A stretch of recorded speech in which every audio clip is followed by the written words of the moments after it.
You don't have to stay. Slagging off Paul on air. Why are you so scared of Paul Robinson? Why are you not? Thought you told me I could stick my driving lessons. Those 120 hours aren't going to earn themselves. All right, then, jump in. Not just stirring up things for the ratings, are you? Isn't that what journalists do? I thought they presented the facts. Well, this is an opinion show, and I'm going to give my opinion. And that makes you different to Paul? Paul hides behind his editor's desk using his power for personal gain. This is completely different. Does Andrew know? Andrew and I are on the same page. Okie dokie. Stick it in neutral and start her up.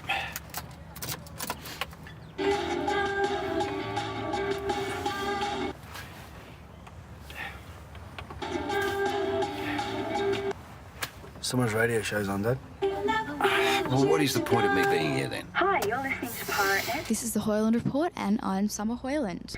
I'm like Now, I Summer want to hit on soapbox. something that I couldn't talk about last time. The power of the media. More importantly, who controls what makes the news, and how much of That comes from pushing their own agenda. Now, last time I promised to name names.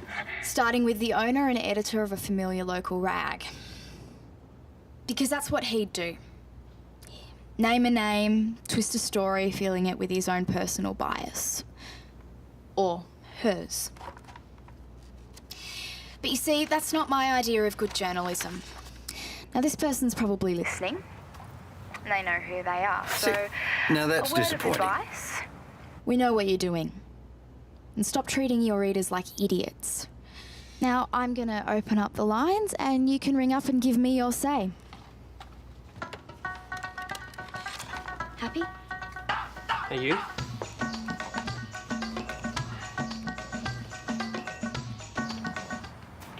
She's been easy on you. Yeah, because she's soft. Maybe a better person. Just shut up and drive.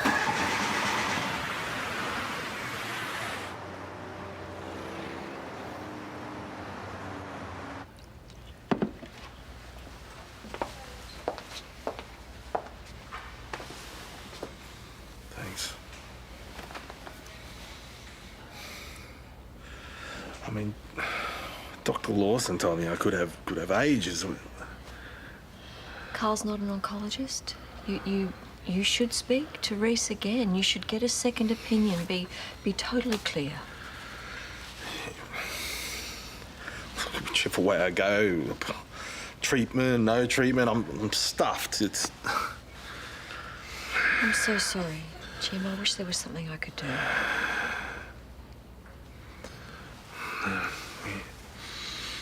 Thanks. Oh.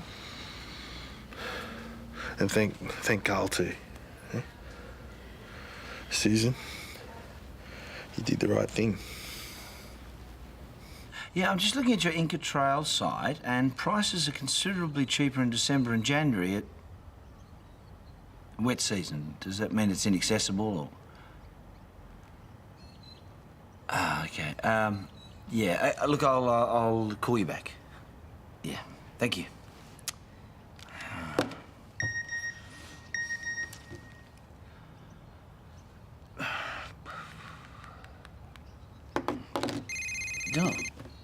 Oh, Mel, wonderful. Hey, call me back on the landline or Skype me. I'm online right now. Well, because even arguing like this is costing you a fortune. Front door, why? What's up? Oh, have you and Zeke and Rachel organised another package, have you? Even better. What? It's a long story. Oh, my boy. Good to see you. Oh, goodness. Where's Mum? As your doctor, I'm strongly advising against this. As my doctor, you should have given me all the facts. You had all the facts. With due respect, I'm not going to waste what little time I have left on this conversation. Is everything all right? Look, this is a private discussion between me and my patient. Okay? No. Susan's part of this. I'm doing it. Stop my chemo. As soon as I feel okay, I'm out of here. Are you sure? Yeah. Here for a good time, eh? Can I ask what's changed since this morning? This morning, I thought I had years to live. That could still be the case. Not according to my chart. Yes, according to your chart. Mr. Dolan, taking advice from friends, no matter how well-meaning they Her are. husband's a doctor. You never give up hope. Never. What if a new treatment's developed in the next month? Or the next year? What if it's not? There's hope and there's being realistic. It's my job to exhaust every possibility. All right? See, mate, that's the difference. I'm already exhausted. Well, it's no reason to give up. I think Jim's made his decision. Sorry, can you stay out of this? We both know the reality of his situation. What's his name? Your husband. Does that matter? Well, see, he seems to know everything about me, so I think I deserve the professional courtesy. I'm Susan Kennedy. Jim, you're making a mistake.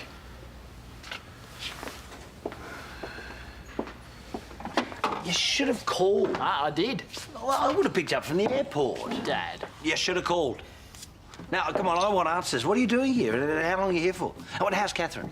More to the point, where is Catherine? Catherine's great. She's kicking goals at the World Wildlife Fund.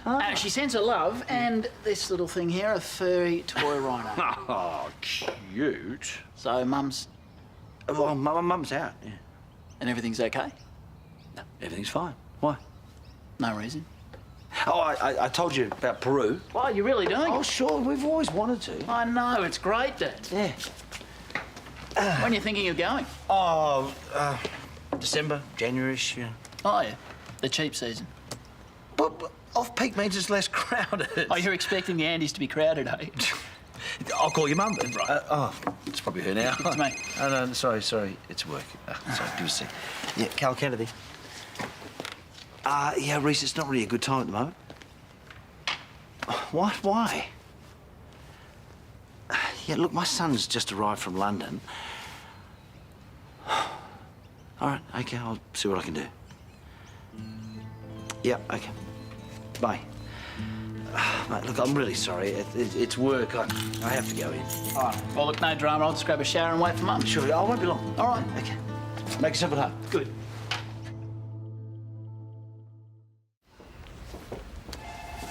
Ah, there you are. What's this about? Jim Dolan's terminated his chemo. All right. This is the way it is around here. Seeing your doctor's breathing down her neck's undermining her decisions. No, Jim asked me to look at his chart. No, he didn't. Your wife did. You're under his instruction. He's terminated his chemo. Which he's perfectly entitled to do. What, even though it's based on a prognosis your wife gave you? Susan has Jim's best interests at heart. In what capacity? I mean, she's not family. She's not a patient advocate. No, she's a friend. Look, come on, we both know what's in that chart. No amount of chemotherapy is going to have any effect in the long term. And you know as well as I do that there are new trials and there are new drugs coming out every day. Look, come on, listen to yourself. Man's not a lab rat. Funny, that's what your wife said. I beg your pardon? You know, I didn't spend years studying to come to this backwater where patients may as well be getting their advice out of the chip machine. No, you hang on. I don't see anyone twisting your arm to be here. And what Susan and I have done has had no effect on that man's future because he does not have a future. You do well to think about that when you've got some experience in the real world.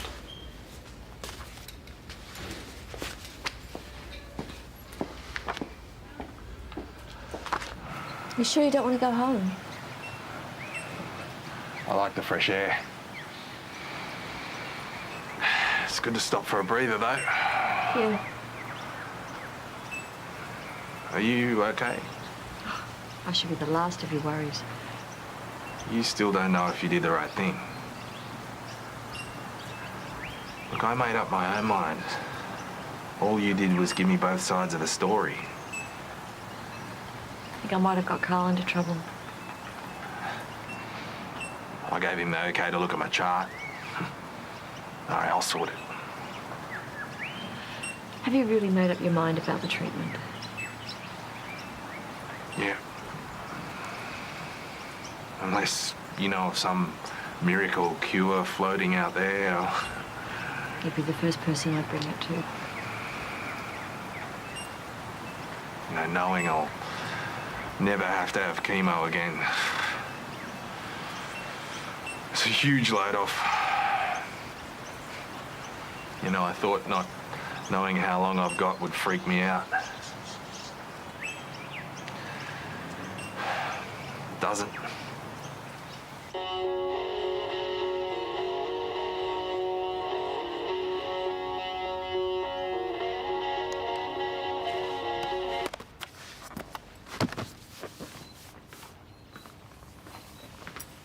Hey, what are you doing? I've got to read these. For school? Yeah, it has to be done before we go back. Well, I was gonna make a snack. Do you want one? No, I'm good. I could make us a coffee, or I could go buy us one. Yeah, maybe later. I've got too much to do. Yep, no problem. Actually, I might go to Pirate Net, hang out with Summer. You don't mind? Why don't I?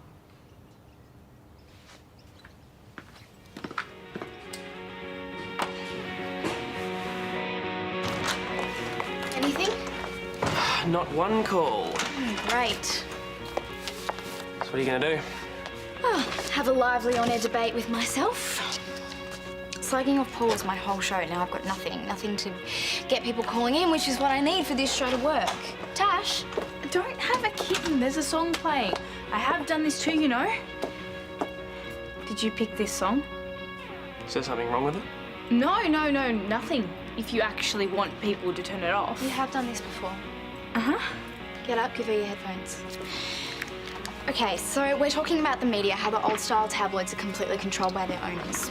Yeah, okay, say that again like a normal person. The new media is different. The internet gives everyone a say. And what's that got to do with me? Tash, you're the perfect example of how that can go wrong, but you fought back. No, Sam, I don't want to talk about it. But last week you were begging me for an interview. Yeah, and now I'm over it. Since when? Since I don't want the attention. Okay, this is a really important message that people really should hear. I don't want sympathy. No, that's not what this is about. Guys, this song's about to finish. Please. If I do this... You would be the best friend ever. You owe me big time. I'll keep it low-key. Low-key radio? I promise. And you know what? People probably won't even be listening.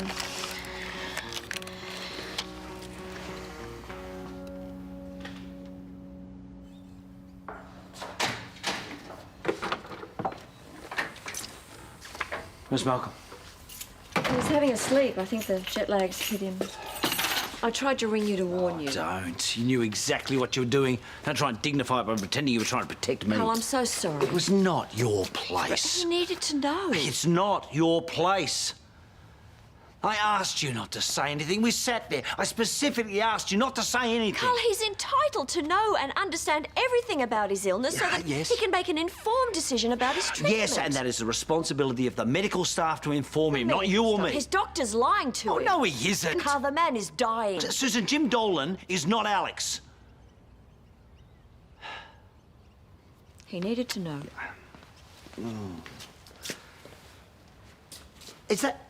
Is that why Malcolm is here? What? No, I've got no idea why Malcolm's here. What did you say to Billy while you were away? Nothing. But you and I hardly spoke the whole time I was gone. Oh, you know, I'm well aware of that. Well, the kids aren't stupid, Karl, and they do speak to each other.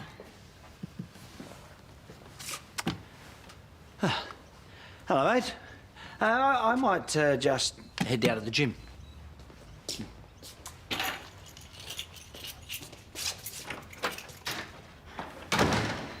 Welcome home.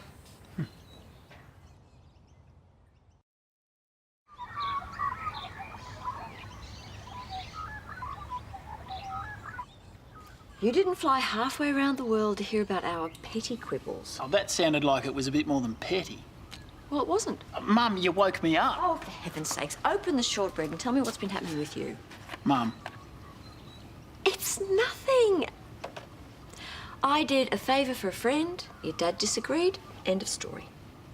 I've spoken to Libby. Oh, of course you have. And Billy. Well, I am sorry to disappoint all of you, but everything is fine.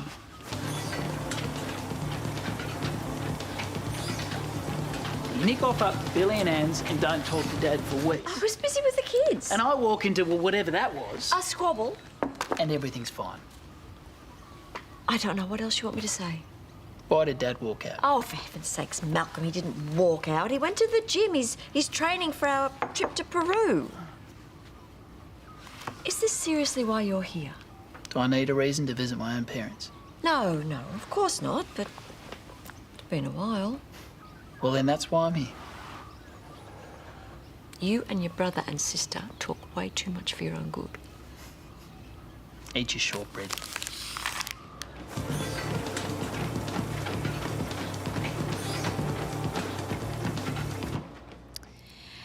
And we're back with our special guest, Tash Williams. Now, Tash, we've spoken at length about the incident that led to the graffiti attack on your street. It's generated some really great feedback from our listeners, and it's really highlighted the negative power of the social media. But now I'd like to really focus on the attack itself. Oh, I don't really like talking about it. Yeah, I can imagine. It must have been a huge shock. I mean, right on your doorstep. Yeah.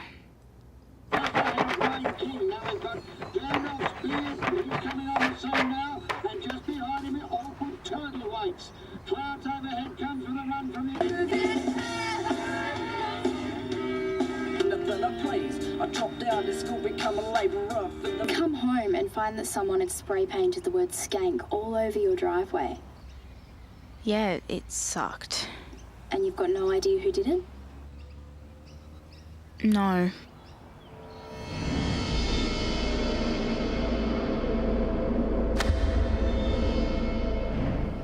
So really, you were victimised all over again. Oh, I would hardly call myself the victim. No one deserves to have their privacy invaded the way you did. I made a mistake. I guess I had to pay for it. They defaced your private property. Whichever way you look at it, you are the victim here. I guess. But you fought back, didn't you? You stood up for yourself. Kind of. I posted photos of the graffiti on my Facebook. Yeah. You took the power back and you used the new media to do it. Just Facebook and Twitter. And what was the response? How did people react? Good. Thanks, everyone, for your comments. Your support means a lot. And all because the new media gives us a voice to defend ourselves without bias or editing. Now, guys, what happened to Tash Williams was social media at its worst. But how she responded proved its strengths. Now, I think it's only fair to finish off the show by giving Tash Williams the final say. Tash?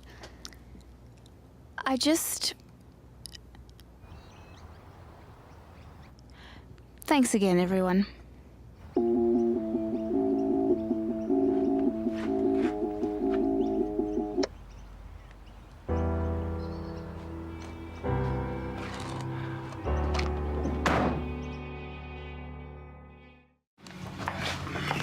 Ah, well, if it isn't the Queen of the Airwaves, eh? Oh, so you heard it. Oh, yeah, he heard it. Yeah, a little bit disappointed that you didn't name names, though.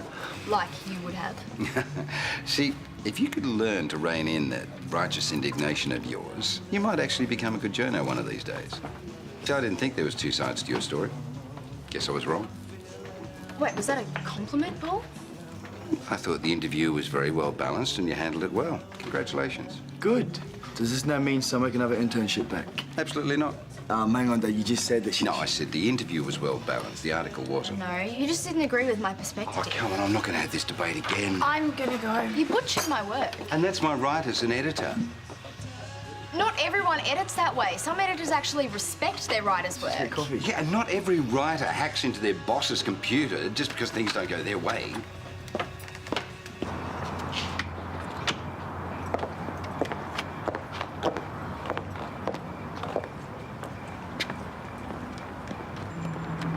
Oh, hey. Where are you going? I'm meeting Lucas for a drink. How's pirating it? All right. Good. I heard the show. Summer begged me to do it. I couldn't think of anything else to say. No, I'm sure you're not the first person that's happened to. Catch you later. Dad, I'm so sorry. Oh, before I forget, Kyle dropped this off. The bill for the cleanup.